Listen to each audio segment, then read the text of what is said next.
Tem gente que diz que a pior dor é a que vem de quem a gente ama. Eu discordo. A pior dor é a que vem de quem a gente criou. Porque quando um estranho te machuca, você chora e segue. Mas quando o machucado vem de alguém que você carregou dentro de si, que você alimentou com o melhor que tinha, que você ensinou a dar os primeiros passos, essa dor não passa. Ela muda de endereço, sai do peito e vai morar nos ossos.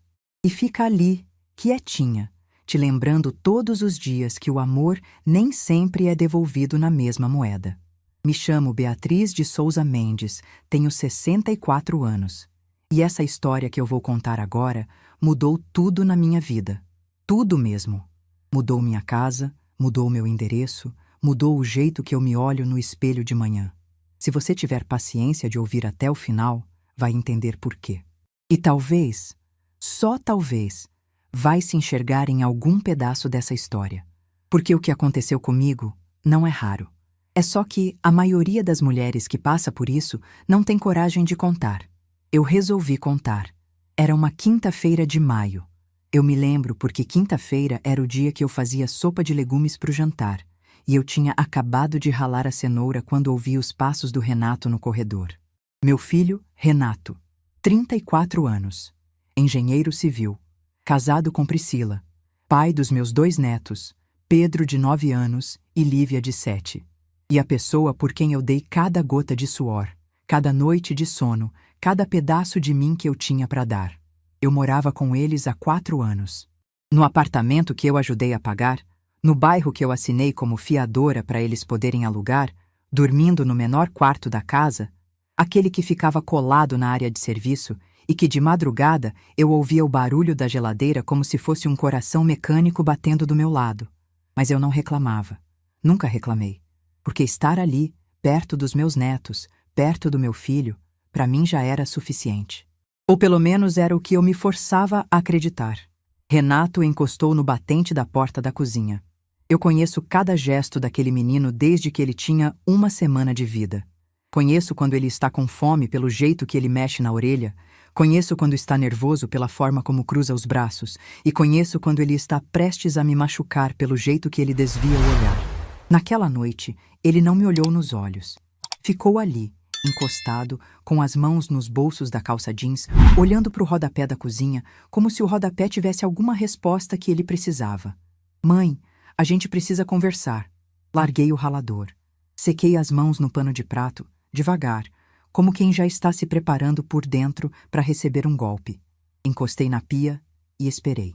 Ele me contou que ele e Priscila tinham decidido se mudar para a casa de Dona Ivone, a mãe de Priscila. Dona Ivone Machado, a mulher que desde o primeiro dia me olhou como se eu fosse uma mancha na toalha branca dela. Ele disse que a casa era maior, que ficava mais perto do trabalho da Priscila, que as crianças iam ter um quarto cada um, que Dona Ivone tinha oferecido acolher a família toda. A família toda, ele disse. Mas o que ele quis dizer, e que levou mais 30 segundos para sair, era a família toda, menos você. E aí veio a frase que partiu minha vida ao meio. A frase que eu ouço até hoje quando fecho os olhos antes de dormir, como um eco que não perde a força. Lá é melhor, mãe. Desculpa. Eu fiquei parada, com as mãos ainda úmidas, com o cheiro da cenoura ralada nos dedos, com a sopa borbulhando atrás de mim no fogão. Fiquei olhando para o meu filho como se ele tivesse acabado de falar numa língua que eu não entendia. Mas eu entendia. Entendia cada sílaba. Só que meu corpo precisou de uns segundos para aceitar o que meu coração já sabia. Perguntei com a voz mais firme que consegui reunir. E eu, Renato?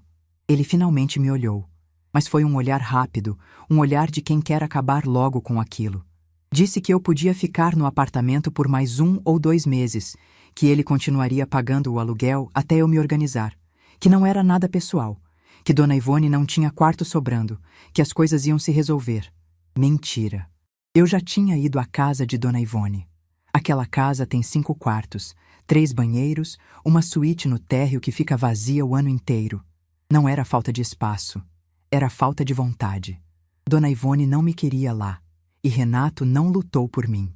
Simplesmente aceitou.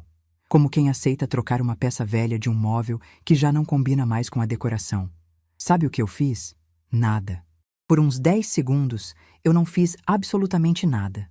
Fiquei ali, parada, sentindo uma coisa estranha acontecer dentro de mim. Não era raiva, não era tristeza.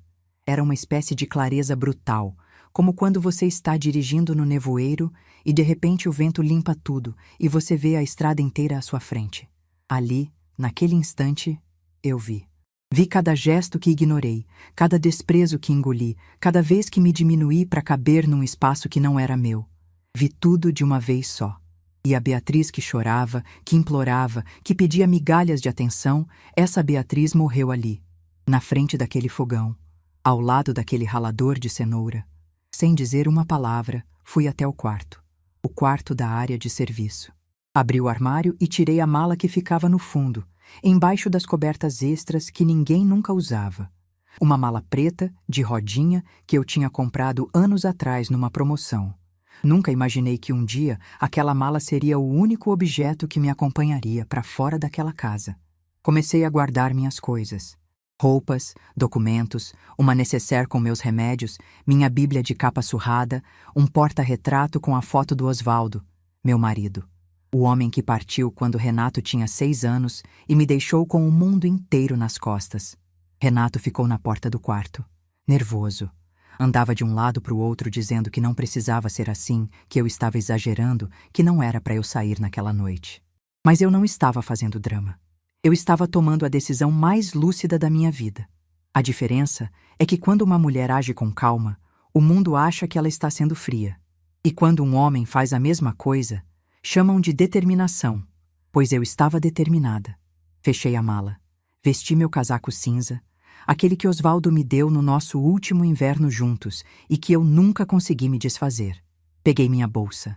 Passei pelo Renato no corredor e ele segurou meu braço. Vi nos olhos dele um lampejo de algo que parecia remorso, mas que não era forte o suficiente para virar uma frase de "Fica, mãe". Puxei meu braço com cuidado e disse apenas 3 palavras: "Cuida dos meus netos". Saí daquele apartamento sem olhar para trás. O corredor era comprido, mal iluminado, e o som da minha mala de rodinha no piso frio ecoava como se fosse a única coisa viva naquele prédio. Passei pela porta do quarto de Pedro e Lívia. Estava fechada. Eles provavelmente estavam dormindo, sem saber que a avó que os acordava todo dia com um beijo na testa estava indo embora. Sem saber que o café da manhã do dia seguinte seria diferente. Sem saber que, a partir dali, muita coisa ia mudar. Desci pelo elevador. O espelho do elevador me mostrou uma mulher que eu quase não reconheci. Os olhos secos, os lábios apertados, uma postura que eu não sabia que tinha. Não era a Beatriz derrotada que eu esperava ver. Era outra mulher. Uma mulher que estava cansada de pedir permissão para existir. Na portaria, o seu Ademar, o porteiro do prédio, me viu com a mala e fez uma cara de espanto. Deve ter achado que era viagem. Eu sorri para ele, desejei boa noite e saí pela porta da frente. A rua estava quieta. Era quase 9 da noite e fazia frio. Aquele frio de maio que entra pela gola do casaco e não sai. Caminhei até o ponto de ônibus da esquina e liguei para Zilda. Zilda é minha amiga de infância. A gente se conhece desde os 7 anos de idade, quando as mães da gente lavavam roupa no mesmo tanque da vila onde crescemos. Zilda é daquele tipo de amiga que não precisa de explicação. Atendeu no segundo toque, ouviu minha voz e disse apenas: "Onde você está? Vou te buscar." Ela chegou em menos de 15 minutos num carro velho que tossia a cada curva. Quando entrei, ela me olhou para a mala no banco de trás e ficou em silêncio por quase 1 minuto inteiro. Depois disse uma coisa que eu não esperava. Não disse "que absurdo", nem "como ele teve coragem". Disse: "Graças a Deus, Beatriz. Graças a Deus você finalmente saiu de lá." E naquele momento, dentro daquele carro que cheirava a pastilha de hortelã e banco de couro velho, eu chorei. Chorei tudo que segurei naquela cozinha, naquele corredor, naquele elevador. Chorei pelos 4 anos que passei sendo invisível dentro de uma casa que eu ajudei a pagar. Chorei pelo Dia das Mães, em que Dona Ivone deu flores para Priscila, e eu fiquei ali, sentada na ponta da mesa, fingindo que não doía. Chorei pelo meu quarto ao lado da área de serviço, pelo barulho da geladeira de madrugada, por cada prato que lavei sozinha enquanto eles assistiam televisão no quarto. Chorei por tudo. Zilda não disse nada. Apenas dirigiu. E quando parei de chorar, pedi para ela ir até um endereço que ela não conhecia. Um prédio antigo perto do centro, numa rua arborizada que ficava quieta à noite. Ela estranhou. Perguntou se eu tinha parentes ali. Eu disse que não. Disse que tinha um apartamento. Meu. Comprado com meu dinheiro. Que ninguém no mundo sabia que existia. Ela estacionou devagar, me olhou com os olhos arregalados e soltou uma risada de surpresa, que foi a primeira coisa boa que eu ouvi naquele dia. Beatriz de Souza Mendes, sua danada. Você tinha um plano esse tempo todo? Eu sorri pela primeira vez em horas. Respondi. Não era um plano, Zilda. Era uma promessa que fiz para mim mesma. A promessa de que, se o dia chegasse, eu não ia ficar sem chão. Subimos. O apartamento era pequeno, um quarto, sala, cozinha e banheiro. Cheirava a tinta nova e a espaço vazio. Mas quando acendi a luz e vi aquelas paredes brancas, limpas, sem julgamento, sem reclamação, sem o olhar de reprovação de ninguém, eu senti uma coisa que não sentia há anos. Não era felicidade. Ainda era cedo para a felicidade. Era algo mais simples e mais profundo que isso.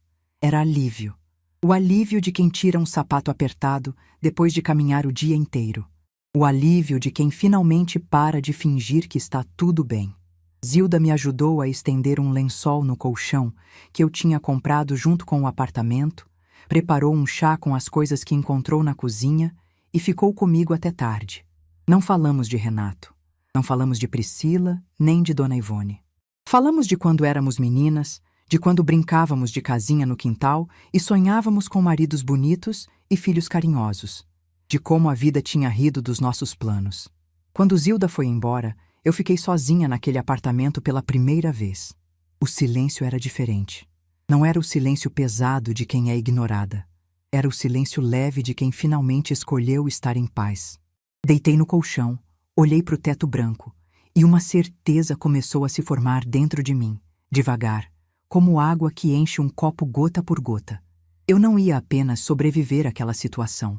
Eu ia fazer alguma coisa que ninguém esperava, porque o meu filho e a família que ele escolheu no meu lugar não sabiam de um detalhe pequeno, silencioso, quase invisível, como eu fui durante todos aqueles anos. Meu nome estava em tudo, nos contratos, nas fianças, nos papéis que sustentavam a vida confortável que eles levavam. E a mulher que assinou aqueles papéis com amor, com sacrifício, com a crença de que era assim que se demonstrava lealdade, essa mulher tinha acabado de descobrir que lealdade sem respeito é só servidão. Fechei os olhos e, pela primeira vez em 4 anos, dormi sem o barulho da geladeira. Para vocês entenderem o tamanho do que aconteceu naquela quinta-feira, eu preciso voltar no tempo. Preciso contar de onde eu vim e tudo que carreguei em silêncio durante quase 30 anos. Porque ninguém acorda um dia e decide sair de casa com uma mala. Isso é o resultado de anos de coisas que a gente engole achando que é amor, até que a garganta não aguenta mais. Eu me casei com Oswaldo Mendes quando tinha 22 anos. Ele era eletricista, trabalhador, daqueles homens que saíam de madrugada e voltavam com o corpo cansado, mas sempre com um sorriso quando me via. A gente se conheceu numa quermesse de igreja, no bairro Vila Esperança, em Campinas. Ele me tirou para dançar uma valsa desajeitada e eu soube naquela noite que ia casar com aquele homem. 8 meses depois, numa cerimônia simples, com bolo feito pela minha sogra e vestido emprestado da minha prima Dalva. A gente não tinha muito, mas tinha tudo. Alugamos uma casinha de 2 quartos, eu comecei a dar aula numa escola municipal do bairro e Oswaldo ia crescendo no serviço. Quando Renato nasceu, eu achei que minha vida estava completa. Lembro do dia em que trouxemos ele para casa, enrolado naquela manta amarela que eu mesma tricotei. Oswaldo colocou ele no berço e ficou olhando para o nosso filho dormindo com uma expressão que eu nunca vou esquecer. Era a cara de um homem que tinha encontrado o sentido de tudo. Renato cresceu sendo um menino doce, grudado em mim. Na escola era bom aluno. Em casa era carinhoso. Toda noite, antes de dormir, ele pedia para eu contar uma história. E mesmo quando eu estava exausta, eu sentava na beira da cama dele e inventava histórias de reinos distantes onde os filhos nunca esqueciam o amor das mães. Se eu soubesse o que sei hoje, talvez tivesse inventado histórias diferentes. Osvaldo partiu num domingo de manhã, quando Renato tinha 6 anos. Estava lavando o carro na garagem. Eu ouvi um barulho estranho, como se algo pesado tivesse caído. Quando saí correndo, ele estava no chão, com a mangueira ainda ligada, a água escorrendo pelo cimento. A ambulância veio, mas já era tarde. Uma parada cardíaca, disseram. Ele tinha 37 anos. Eu tinha 35. De repente, tudo que eu conhecia desapareceu. O sorriso na porta de casa. As mãos grandes consertando torneira no sábado. A voz grave cantando desafinado no banho. Tudo virou silêncio. E eu, que nunca tinha precisado resolver nada sozinha, de repente era a única responsável por tudo. Contas, escola, mercado, remédio quando o Renato ficava gripado, reunião de pais, conserto do chuveiro, goteira no telhado e aquele medo que aparecia toda noite quando eu trancava a porta e percebia que não tinha ninguém do outro lado. Mas eu não podia desabar. Tinha um menino de 6 anos que chorava toda noite pedindo pelo pai. Então, eu engoli minha dor, coloquei ela num lugar bem fundo e disse para mim mesma: Beatriz, agora é você e ele contra o mundo. Voltei a dar aulas particulares à noite, além do meu emprego na escola. Português e matemática para crianças do bairro, na mesa da cozinha, enquanto Renato fazia lição do meu lado. Nos fins de semana, costurava encomendas para uma loja de roupa do centro. Ajustava bainha, trocava zíper, pregava botão. Cada real que entrava ia para uma conta que eu abri só para o Renato. Chamava de Conta do Futuro. Quando ele tinha 12 anos, decidi que ele ia estudar numa escola particular. Não era a melhor da cidade, mas era boa. Tinha laboratório, quadra, professores que davam atenção. O valor da mensalidade era quase 1/3 do meu salário, mas eu apertei em tudo. Parei de comprar roupa para mim. Cortei qualquer gasto que não fosse essencial. Meu único luxo era um cafezinho com leite depois do almoço. E nos meses mais apertados, eu abria mão. Renato nunca soube o tamanho do sacrifício. Eu fazia questão que não soubesse. Achava que proteger meu filho era esconder dele a realidade. Ele ia para a escola de uniforme engomado, com lanche na mochila, achando que as coisas simplesmente apareciam. E eu deixava ele acreditar. Ele passou no vestibular de engenharia civil aos 19 anos. Quando o resultado saiu, eu estava na cozinha, como sempre, e ele veio correndo com o celular na mão, gritando que tinha passado. Eu o abracei e chorei tanto que ele ficou assustado, achando que eu estava triste. Eu disse que não, que eram lágrimas de orgulho, mas eram mais que isso. Eram lágrimas de alívio. Alívio de que todo sacrifício, toda madrugada acordada, todo botão pregado e todo prato de sopa servido sem reclamar, tinha valido para alguma coisa. A faculdade era pública, mas os custos eram muitos. Material, transporte, livros caros. Eu continuei dando aula particular, continuei costurando e comecei a vender marmita para os vizinhos. Minha amiga Zilda me ajudava na cozinha. Eu entregava de bicicleta, pedalando debaixo de sol ou de chuva, com quase 50 anos e uma caixa de isopor amarrada no bagageiro. Renato se formou em engenharia quando eu tinha 53 anos. Na formatura, eu estava na primeira fila, com um vestido azul marinho que costurei eu mesma, e um sapato de salto comprado em 12 vezes que me apertava tanto que voltei para casa mancando. Mas eu estava ali. E quando chamaram o nome dele e ele subiu naquele palco para pegar o diploma, eu vi Osvaldo nele. O mesmo sorriso.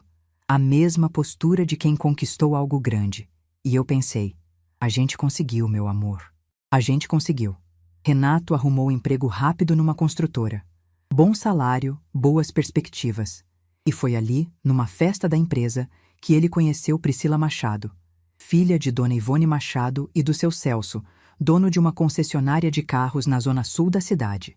Família com dinheiro, família com pose, família que media as pessoas pelo sobrenome e pelo bairro onde moravam. O primeiro almoço que Renato me levou na casa de Dona Ivone, eu já senti. Sabe aquela sensação de quando você entra num lugar e percebe que não é bem-vinda? Pois é. A casa era bonita, grande, com jardim bem cuidado e uma sala de jantar que parecia saída de revista. Dona Ivone me recebeu com um sorriso que não chegou nos olhos. me deu um aperto de mão em vez de abraço. E quando sentamos à mesa, a primeira coisa que ela disse foi: "Então a senhora é professora, né? Que bonito!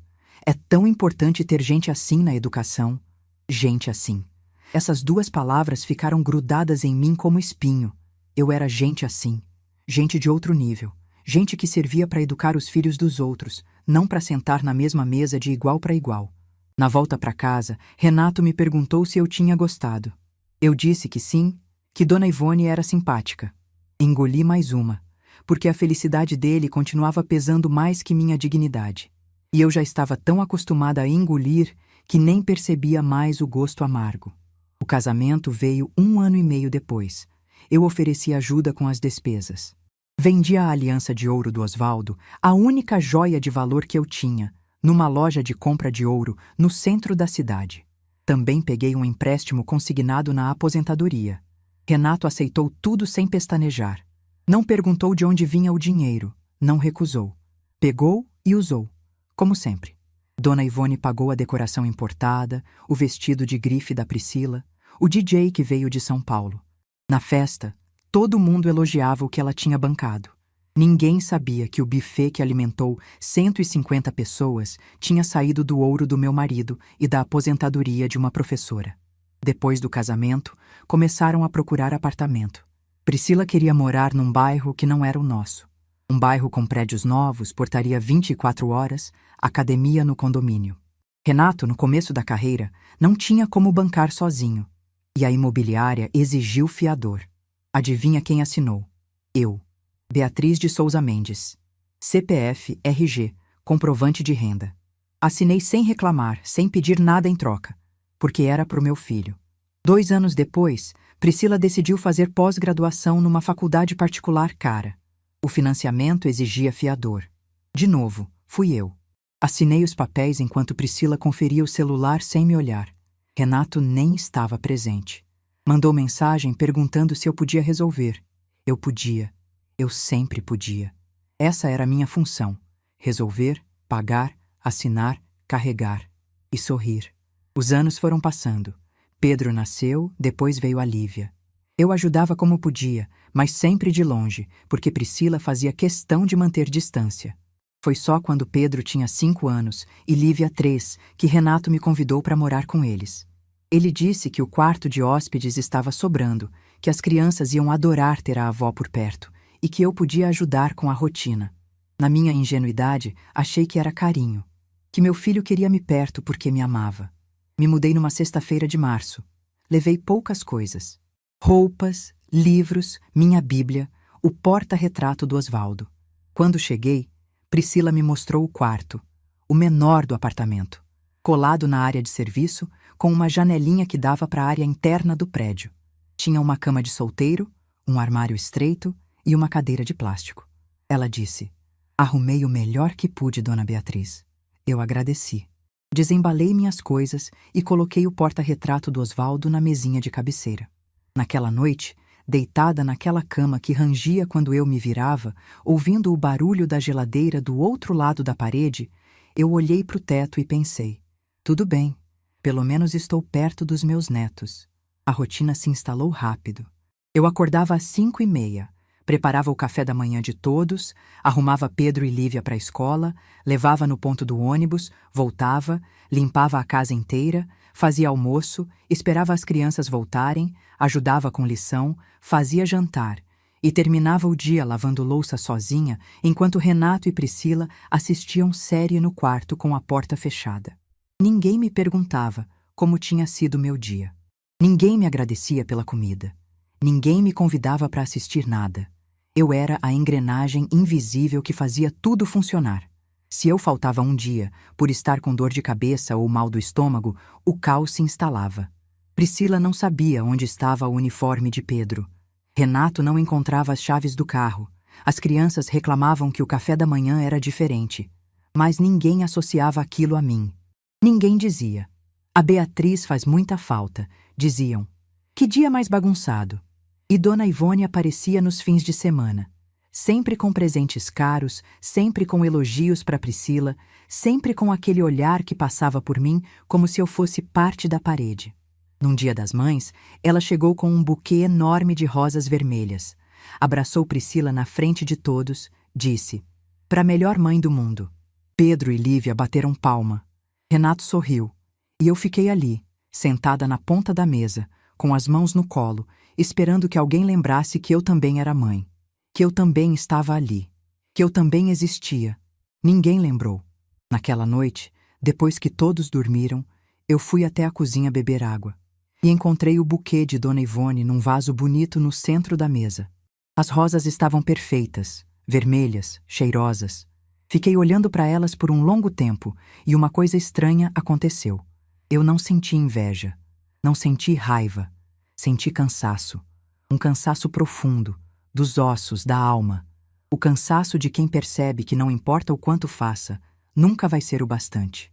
Nunca vai ser vista. Foi na semana seguinte que eu tomei uma decisão em segredo. Peguei meu extrato bancário, calculei quanto tinha guardado da aposentadoria que depositava todo mês sem tocar e comecei a procurar um lugar para chamar de meu. Um mês depois, encontrei o apartamento. Pequeno, velho, num prédio sem elevador perto do centro. Mas o preço cabia no que eu tinha. Negociei diretamente com o dono, um senhor de 80 anos que estava vendendo para ir morar com a filha em Minas. Paguei à vista, em dinheiro, sem contar para ninguém. Naquele dia, voltando do cartório com a escritura dentro da bolsa, eu senti algo diferente. Não era alegria, era segurança. A segurança de saber que, se um dia o chão cedesse debaixo dos meus pés, eu teria onde cair. E de pé. Guardei a escritura no fundo da gaveta do meu quarto, debaixo das cobertas. E continuei minha rotina como se nada tivesse mudado. Continuei acordando às 5h30, fazendo café, limpando casa, lavando louça. Continuei sendo invisível. Mas agora, dentro de mim, algo era diferente. Eu tinha um segredo. E esse segredo me dava uma força que ninguém conseguia enxergar. A força de quem sabe que tem uma porta de saída. E que quando decidisse usar, ia sair de cabeça erguida. Eu só não sabia que o dia de usar aquela porta estava tão perto.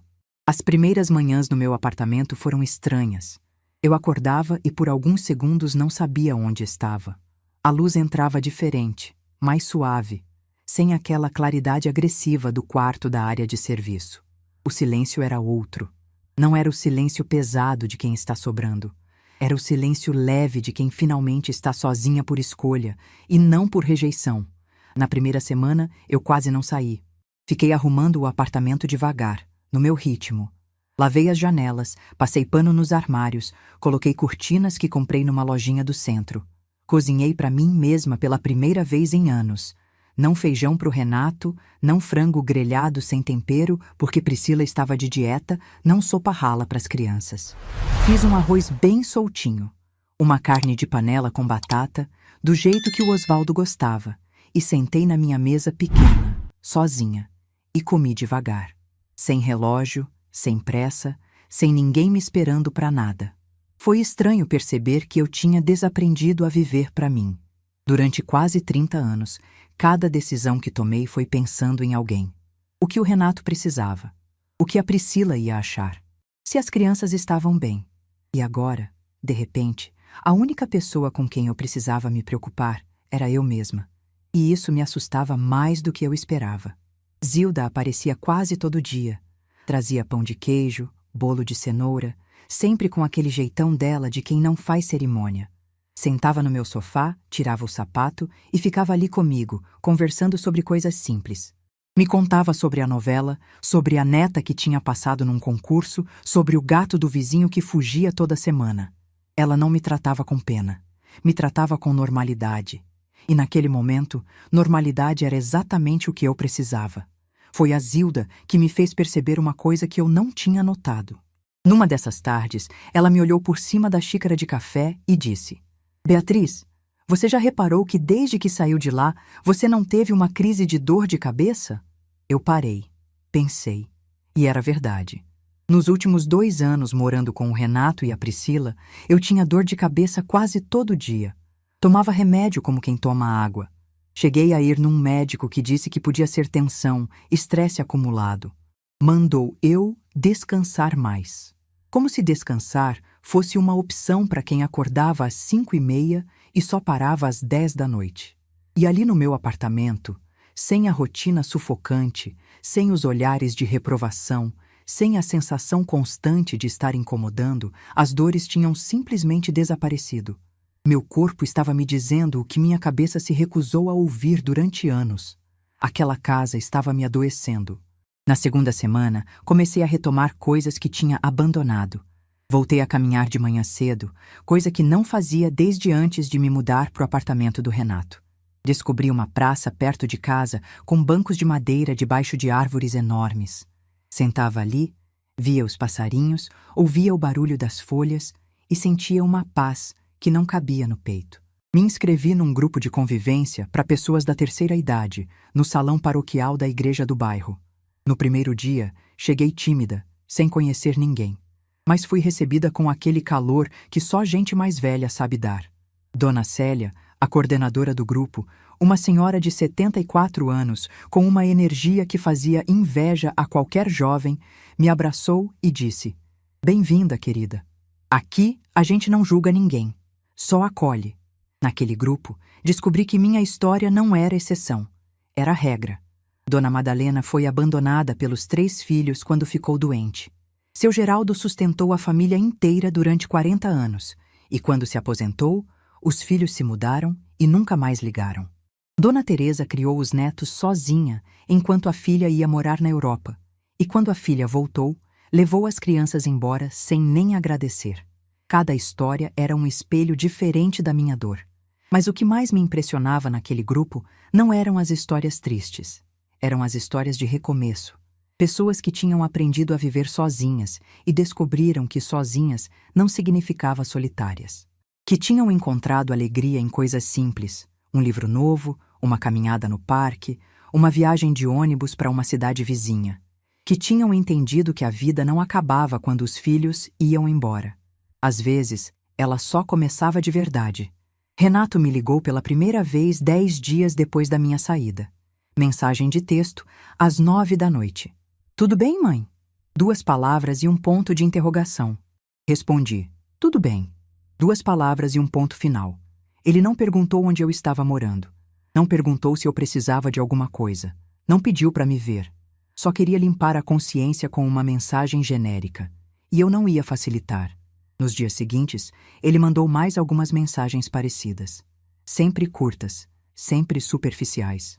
"Bom dia, mãe. As crianças mandaram beijo. Qualquer coisa me liga." Eu respondia com a mesma brevidade.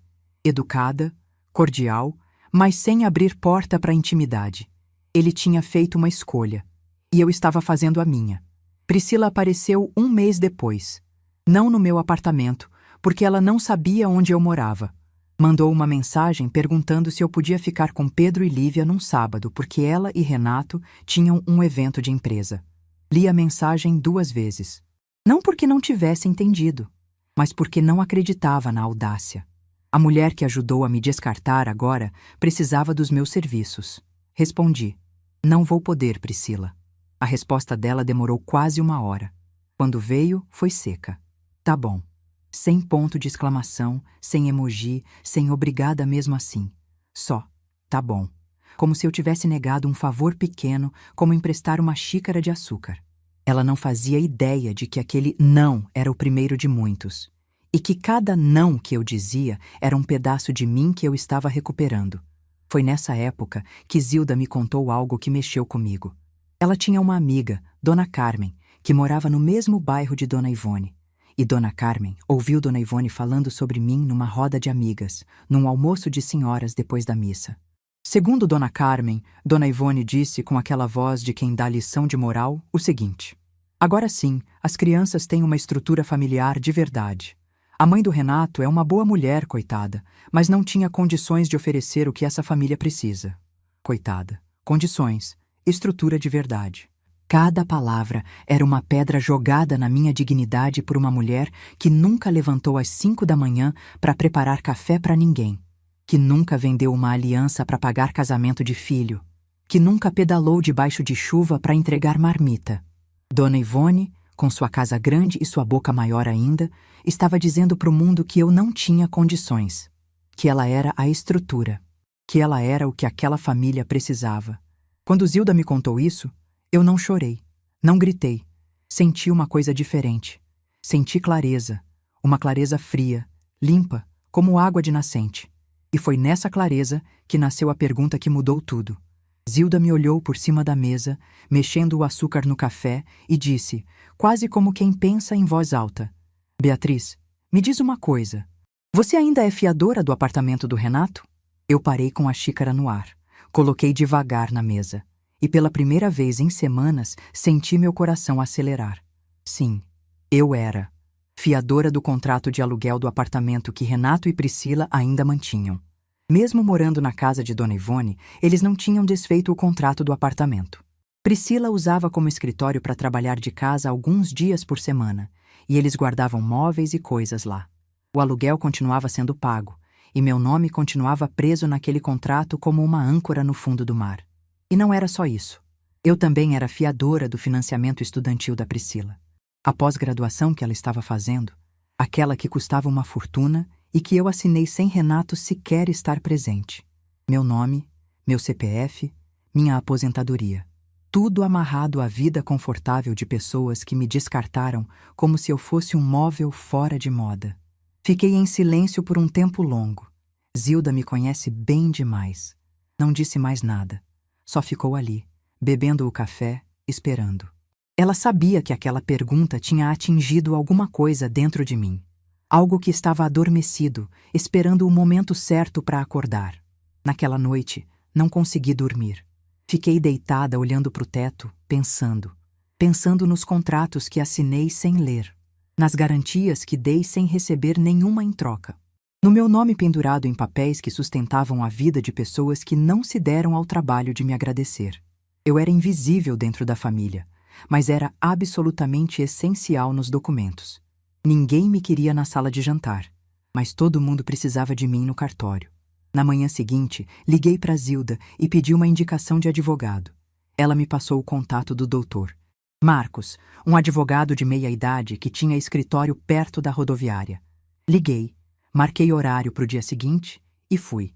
O escritório era simples, uma sala pequena com estante cheia de livros grossos, uma mesa de madeira escura e 2 cadeiras. Dr. Marcos me recebeu com aperto de mão firme e me pediu para contar tudo desde o início.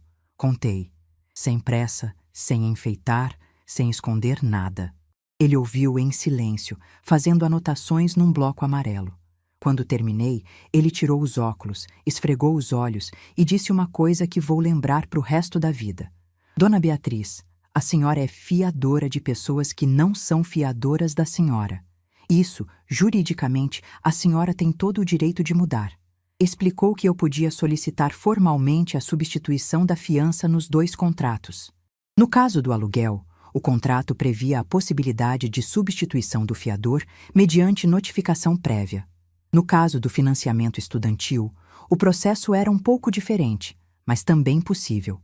Em ambos os casos, eu não estava fazendo nada errado. Estava exercendo um direito que era meu desde o início. Ele me perguntou se eu tinha certeza, se eu estava preparada para as consequências. Se eu entendia que aquilo ia gerar uma situação difícil para o meu filho. Olhei para ele e respondi: Dr. Marcos, meu filho gerou uma situação difícil para mim quando me disse que eu não cabia mais na vida dele. Agora eu estou dizendo que ele não cabe mais nos meus contratos. Ele assentiu, sem julgamento, sem sermão. Pegou os documentos que eu tinha trazido, fez cópias e disse que prepararia toda a documentação necessária, que eu seria notificada quando tudo estivesse pronto para assinar. Saí do escritório e caminhei até a Praça dos Bancos de Madeira. Sentei ali, debaixo daquela árvore enorme, e fiquei olhando para o céu. Era uma tarde de outono, com aquela luz dourada que faz tudo parecer mais bonito do que é. E eu senti algo que não sei explicar direito. Não era raiva, não era satisfação. Era alguma coisa entre a tristeza e a paz. A tristeza de saber que meu filho me obrigou a chegar naquele ponto, e a paz de saber que eu finalmente estava cuidando de mim. Voltei para casa e fiz café. Sentei na varanda, olhei para a cidade que começava a acender as luzes da noite e pensei em Dona Ivone, na frase que ela disse sobre mim. Coitada, não tinha condições. Sorri. Pela primeira vez em muito tempo, sorri de verdade, porque Dona Ivone não sabia, ninguém sabia, que a mulher sem condições, a coitada, a professora aposentada que não era boa o suficiente para morar na casa grande, essa mulher era a única coisa que segurava de pé o castelo de cartas da vida deles. E essa mulher tinha acabado de decidir soltar tudo. O que eles fariam quando as cartas caíssem não era mais problema meu. Dr. Marcos me ligou numa terça-feira de manhã, 3 semanas depois da nossa reunião. Eu estava na praça, sentada no meu banco de sempre, com um livro no colo e um café numa garrafa térmica. Atendi no segundo toque. Ele disse que toda a documentação estava pronta, que as notificações formais de substituição de fiança seriam protocoladas naquela mesma semana. A do contrato de aluguel do apartamento iria direto para a administradora do imóvel. A do financiamento estudantil da Priscila iria para a instituição financeira vinculada à faculdade. Nos 2 casos, Renato e Priscila seriam notificados oficialmente. Teriam um prazo de 45 dias para apresentar um novo fiador ou garantia equivalente. Ele me perguntou, pela última vez, se eu tinha certeza. Fechei o livro. Olhei para as árvores da praça, para o céu limpo daquela manhã de junho e disse: "Pode protocolar, Dr. Marcos." E desligamos. Fiquei ali sentada por mais 1 hora, não pensando em consequências, não ensaiando respostas, apenas sentindo. Sentindo o peso de décadas de sacrifício silencioso se transformar numa leveza que eu não conhecia. Eu não estava destruindo nada. Estava simplesmente parando de segurar o que nunca me pertenceu. As semanas seguintes foram estranhamente normais. Eu continuei minha rotina no apartamento, frequentando o grupo de convivência, caminhando na praça, dando aulas particulares para 2 crianças do bairro que precisavam de reforço em português. A vida seguia, simples e minha. Eu sabia que em algum momento o telefone ia tocar. Sabia que em algum momento a notificação chegaria e que o mundo que eu tinha sustentado em silêncio iria tremer. Mas eu não ficava esperando. Não olhava para o celular a cada 5 minutos, não mordia as unhas de ansiedade.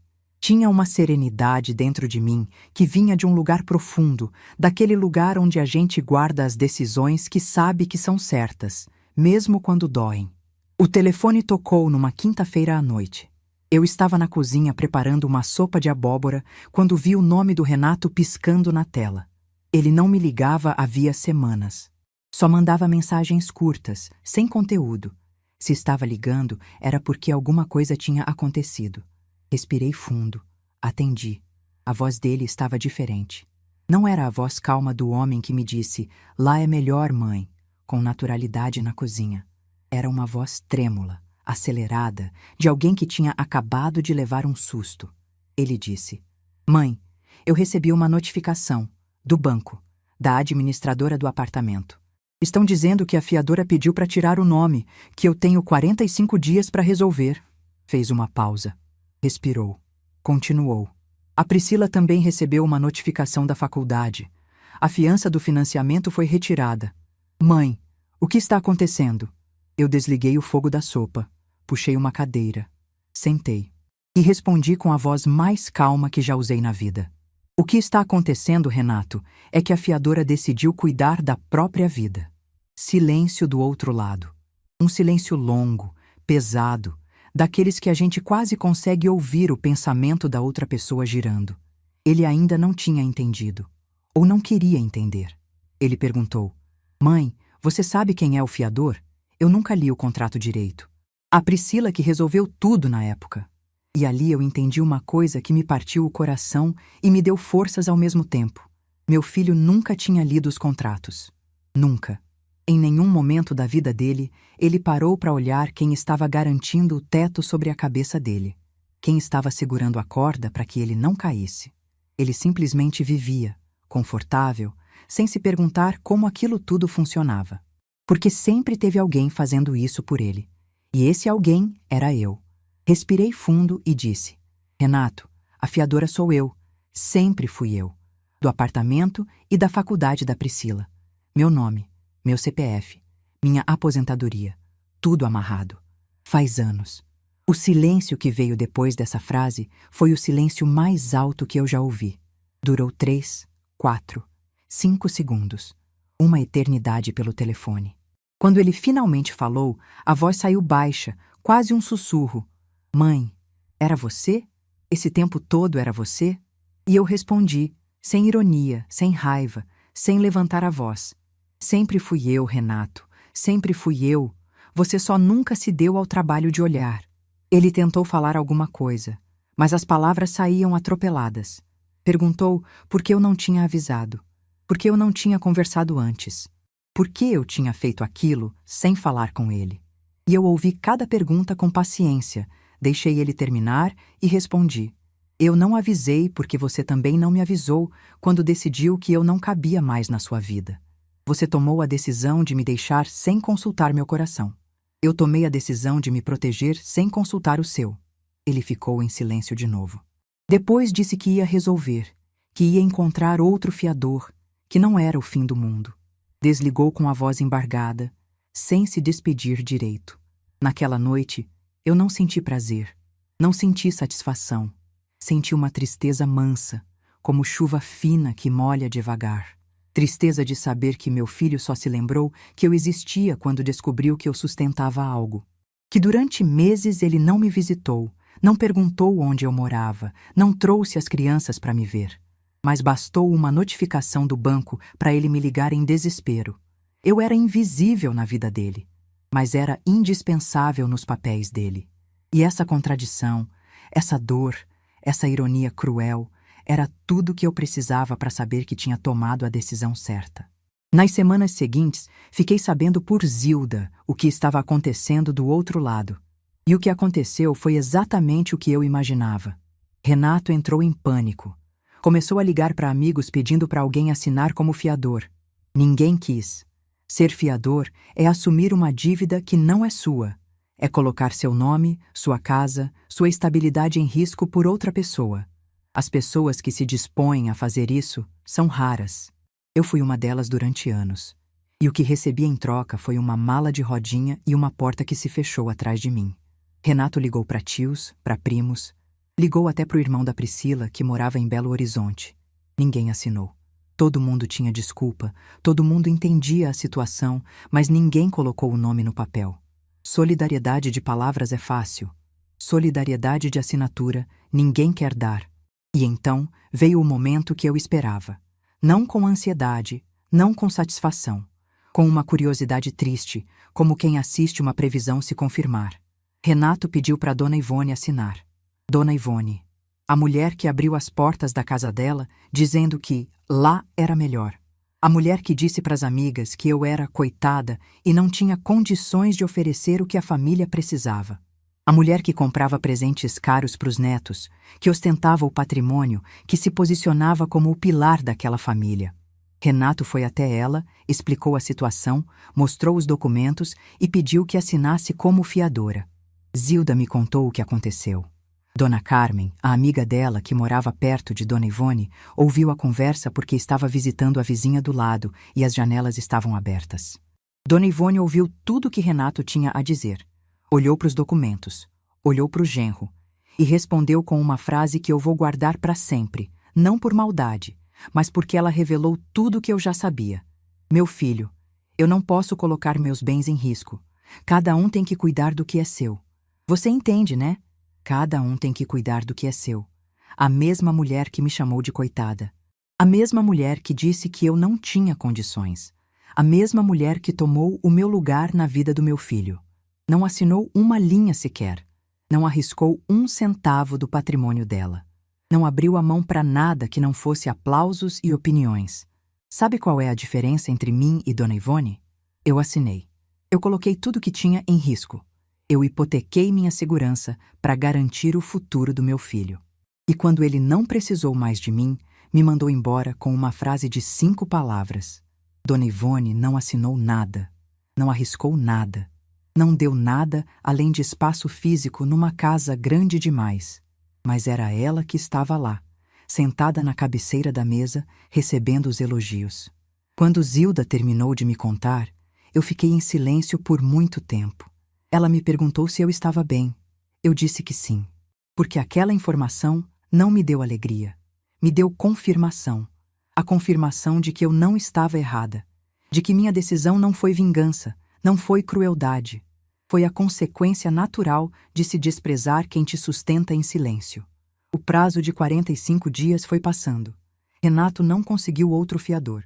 A administradora do apartamento mandou a segunda notificação, informando que, sem substituição da fiança, o contrato seria renegociado com condições desfavoráveis. A faculdade de Priscila enviou um comunicado dizendo que, sem fiança regularizada, a matrícula do próximo semestre seria suspensa. Priscila, que nunca me ligava para nada além de pedir favores, dessa vez me ligou. A voz dela não tinha o tom seco de sempre. Tinha algo que eu nunca tinha ouvido vindo dela. Medo. Disse que precisava conversar comigo, que era urgente, que eu não podia fazer aquilo com eles.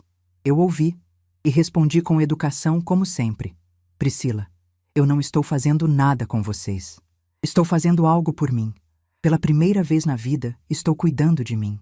Se isso causa um problema para vocês, é porque vocês construíram a vida de vocês em cima do meu sacrifício.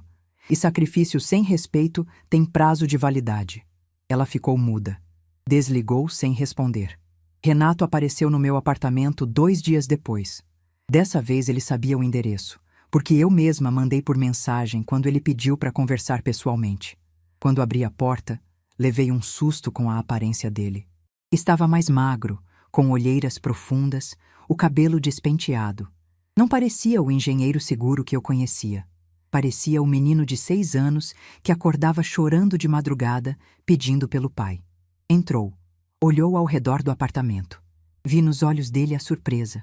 Ele esperava me encontrar num quartinho emprestado, numa situação precária.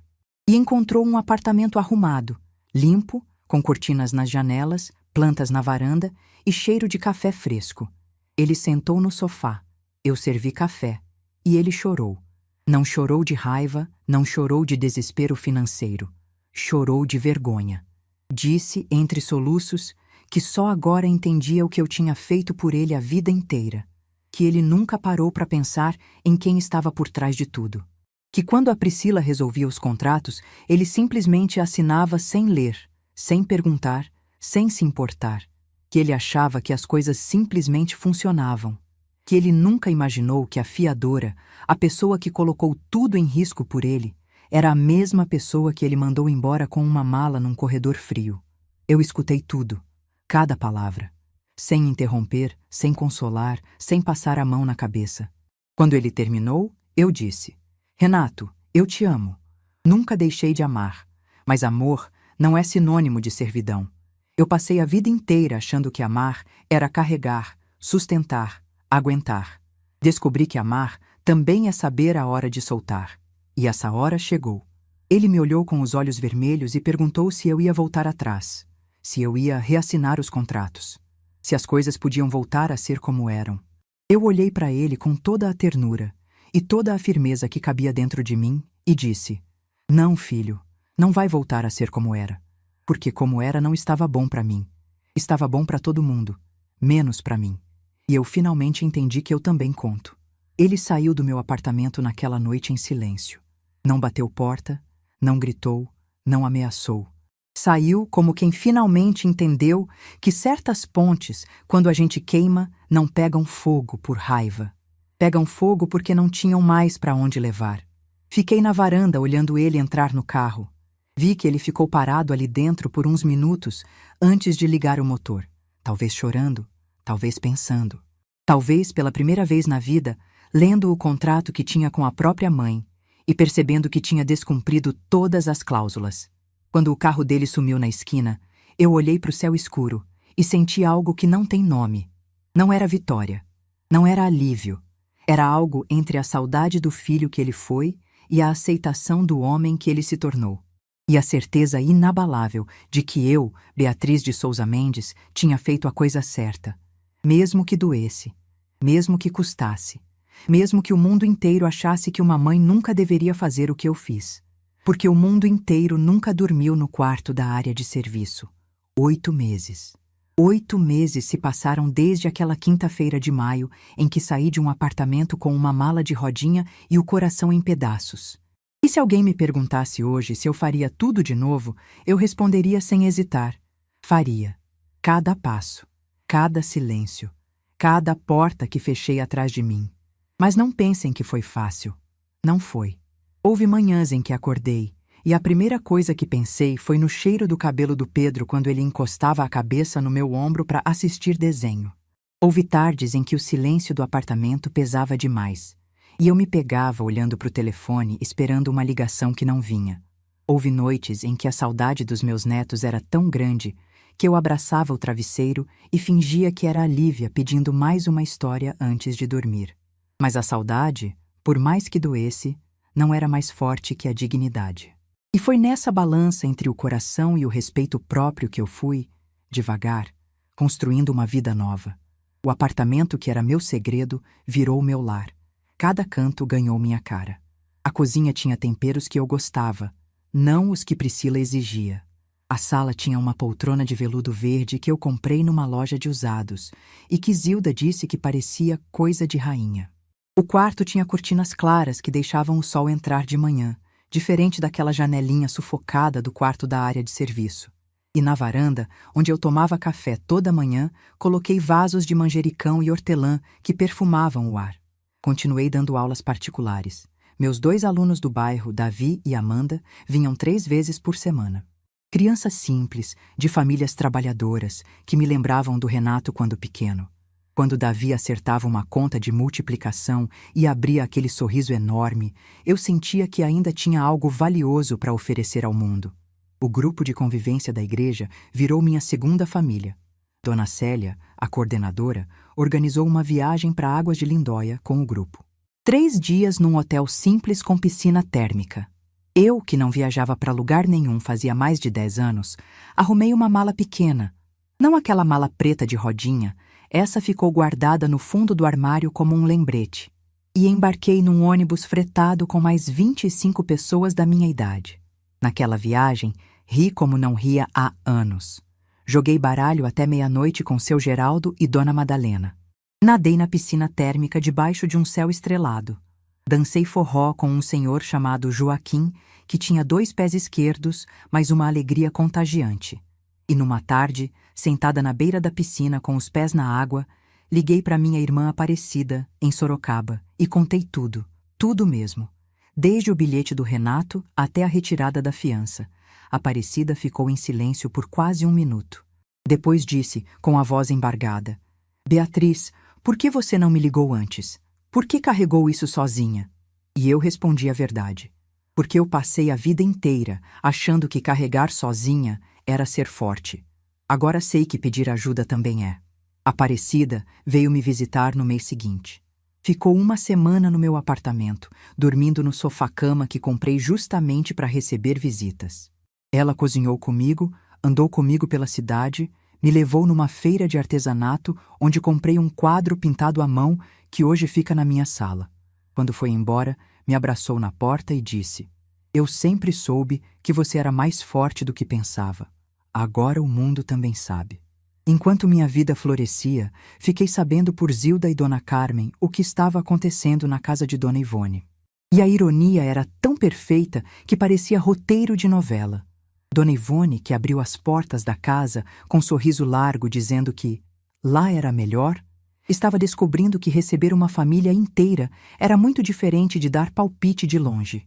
A casa grande, que antes era o orgulho dela, agora vivia cheia de brinquedo espalhado, roupa suja acumulando, barulho de criança correndo pelo corredor. Seu Celso, que havia partido anos atrás de uma condição cardíaca, deixou a casa e o patrimônio todo para Dona Ivone. Ela vivia confortável, sozinha, com a empregada que vinha 3 vezes por semana. Agora, com Renato, Priscila e 2 netos dentro de casa, a empregada pediu aumento, a conta de luz triplicou e Dona Ivone começou a reclamar.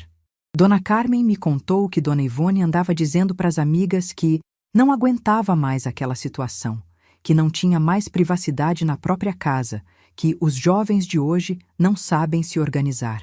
A mesma mulher que me chamou de coitada agora estava vivendo exatamente o que eu vivi durante 4 anos, com a diferença de que eu aguentei calada e ela não parava de reclamar.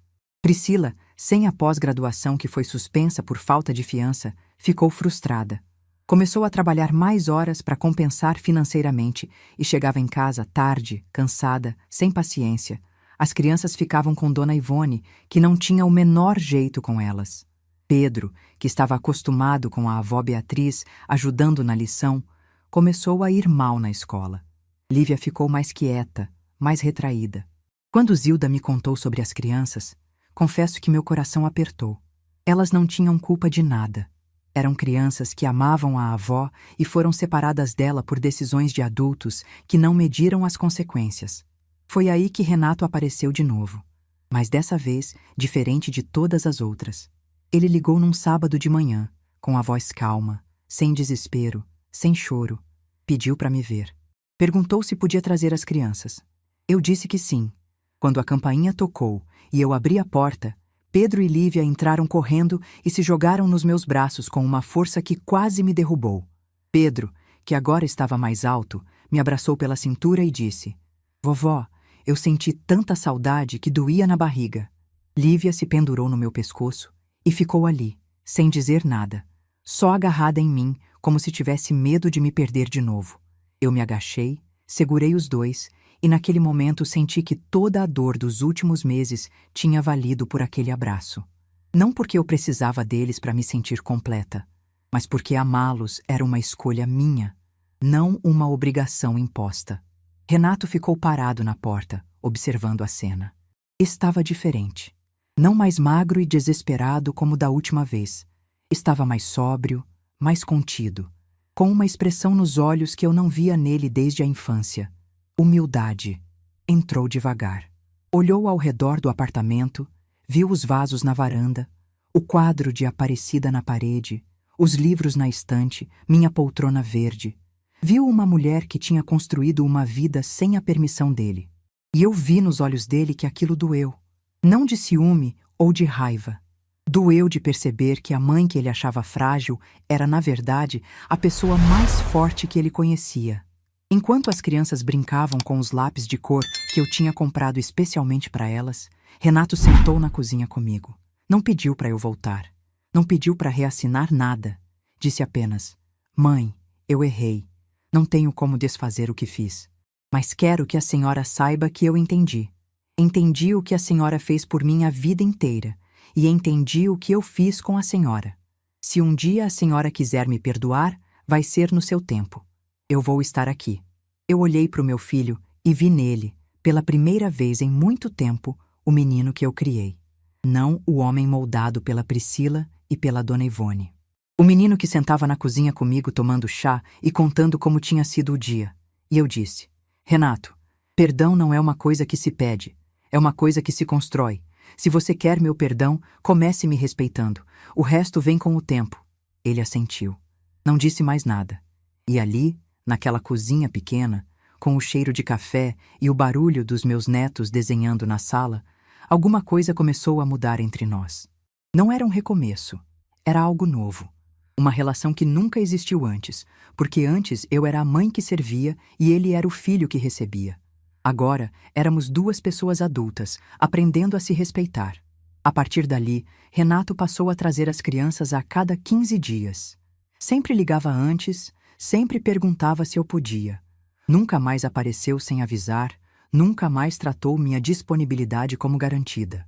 Pedro e Lívia ganharam um cantinho no meu apartamento, com lápis de cor, cadernos e uma caixa de brinquedos. Nesses fins de semana, a casa voltava a ter cheiro de bolo de fubá e risada de criança. Priscila nunca veio ao meu apartamento, nunca me ligou para pedir desculpas. Dona Carmen me contou que ela culpava a mim pela suspensão da pós-graduação. Eu não esperava desculpas dela. Já tinha passado da fase de esperar qualquer coisa de pessoas que nunca me enxergaram como gente. No meu aniversário de 64 anos, Zilda organizou uma festa surpresa no meu apartamento. Juntou o pessoal do grupo de convivência, Dona Célia, seu Geraldo, Dona Madalena. Aparecida veio de Sorocaba de ônibus com um bolo de laranja que era a receita da nossa mãe. Até seu Joaquim, o senhor dos 2 pés esquerdos da viagem, apareceu com um buquê de margaridas e um sorriso sem jeito. Quando olhei ao redor daquela sala cheia de gente, com música tocando num radinho, com vozes e risadas e pratos de comida, eu pensei no Dia das Mães, em que fiquei invisível na ponta da mesa enquanto Dona Ivone entregava rosas para Priscila. Pensei nas noites lavando louça sozinha. Pensei no quarto da área de serviço. E sorri, porque agora eu estava cercada de pessoas que me viam, que sabiam meu nome, que me escolhiam, não por obrigação, não por conveniência, mas porque gostavam da minha companhia. E isso, essa sensação de ser vista e valorizada, valia mais que qualquer casa grande, qualquer sobrenome importante, qualquer buquê de rosas comprado só para fazer bonito. Renato trouxe as crianças na festa. Pedro me deu um cartão feito à mão que dizia: "Pra melhor vovó do mundo inteiro e de todos os planetas."